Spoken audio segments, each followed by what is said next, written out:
حضرت زید بن ارقم کی عمر صرف 14 سال ہے. انہوں نے اللہ کے نبی کو آ کر ایک بات بتائی کہ یا رسول اللہ، عبداللہ بن ابی یہ کہہ رہا تھا. آپ نے عبداللہ بن ابی کو بلوایا، اس کے ساتھ سردار بھی آ گئے. کہ تو نے یہ کہا؟ کہ نہیں میں نے تو نہیں کہا. سارے کہنے لگے یا رسول اللہ یہ بچہ ہے، اس کو کیا خبر، یہ اتنا بڑا سردار کہہ رہا ہے، یہ ٹھیک کہہ رہا ہے، یہ غلط کہہ رہا ہے. زید بن ارقم فرماتے ہیں میں گھر میں جا کے گھسا اور روتے روتے برا حال ہو گیا کہ یا اللہ تو جانتا میں سچا ہوں اور میں نے جھوٹ نہیں بولا، لیکن ان بڑے بڑے لوگوں نے مجھے جھٹلا دیا، میں اپنا سچ بھی پیش نہیں کر سکا. تو اللہ نے سورہ منافقون اتاری اس ایک بچے کی فریاد پر.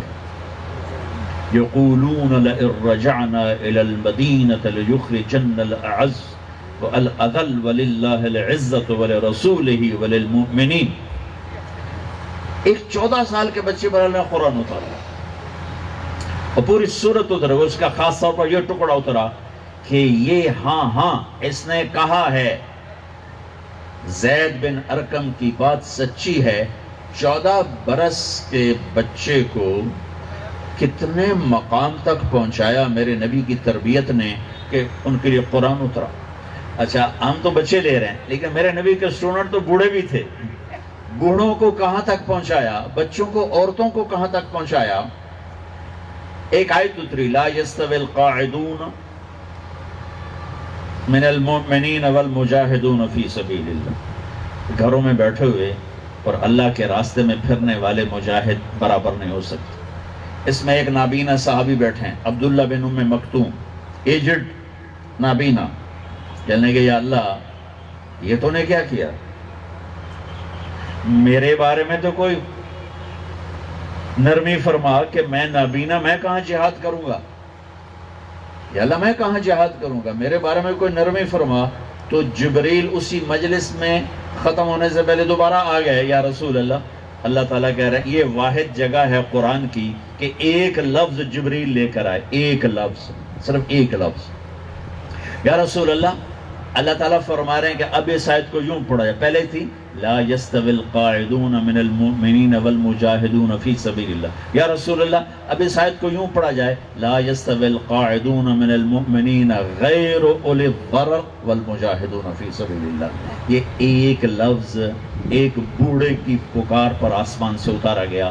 یہ میرے نبی کی تربیت ہے، یہ میرے نبی کا سکھانے کا انداز ہے کہ وہ وہاں تک پہنچے کہ قرآن کا ایک لفظ آیا کہ ہاں اب ہم اس میں ترمیم کرتے ہیں کہ جو معذور ایمان والے ہیں وہ الگ کر دیں، صحت مند ایمان والے گھروں میں بیٹھے ہوئے اور اللہ کے راستے میں پھرنے والے برابر نہیں ہو سکتے. ایک عورت ادھیڑ عمر 50 سال کے قریب، ان کے خاوند نے جاہلیت کی طلاق دے دی. وہ آگے اللہ کے نبی کے پاس، یا رسول اللہ میرے خاوند نے مجھے طلاق دے دی، کیا حکم ہے؟ آپ نے کہا طلاق ہو گئی. وہ کہنے لگے یا رسول اللہ آپ کو نظر ثانی فرمائیں، اس عمر میں میری تو شادی بھی نہیں ہو سکتی، میری جوانی ڈھل گئی ہے، میرے ماں باپ مر گئے ہیں، میں کہاں زندگی گزاروں گا. ہم نے کہا طلاق تو ہو گئی، چونکہ ابھی تک کوئی حکم نہیں آیا تھا اور اس کو کہتے تھے طلاق زہار. اور نے کہا یا رسول اللہ مہربانی فرمائیں. جب اس نے بار بار کہا تو آپ چپ ہو گئے. جب اس نے دیکھا آپ بول نہیں رہے تو کہنے لگے اچھا آپ نہیں سنتے، میں آپ کے رب کو سناتی ہوں. اس نے بیٹھے بیٹھے اللہ یوں ہاتھ اٹھائے، اے اللہ میرے چھوٹے چھوٹے بچے ہیں، میں ان کو روٹی کہاں سے کھلاؤں، ان کی پرورش کہاں سے کروں. ان ضممتم الی فجاعوا، اللہ میں ان کو روٹی نہیں کھلا سکتی. اپنے نبی کی زبان پر میرے حق میں فیصلہ اتار. یہ نہیں کہا اپنی شریعت اتار، کہا میرے حق میں فیصلہ اتار، میرے حق میں. تو ایک دم ہمارے نبی پہ وحی آئی. تو حضرت عائشہ نے کہا خولا چپ کر، وحی آ گئی. اس نے اور رونا شروع کر دیا کہ پتہ نہیں وحی میرے حق میں آ رہی ہے میرے خلاف آ رہی. جب وحی کے آثار ختم ہوئے تو آپ نے آنکھیں کھول کر مسکرا کر فرمایا کہ خولا مبارک ہو، اللہ نے فیصلہ تیرے حق میں کر دیا.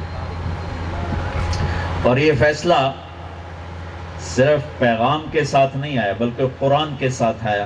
اور اسے قرآن کا حصہ بنایا گیا، 28واں پارہ شروع کروایا گیا، قد سمع اللہ قول التی تجادلک فی زوجها وتشتکی الی اللہ واللہ یسمع تحاورکما ان اللہ سمیع بصیر۔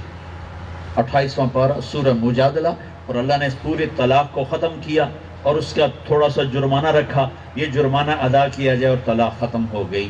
یہ میرے نبی کی تربیت ہے کہ ایک نابالغ بچے سے لے کر بوڑھے تک آسمان ہل گیا اور آسمان سے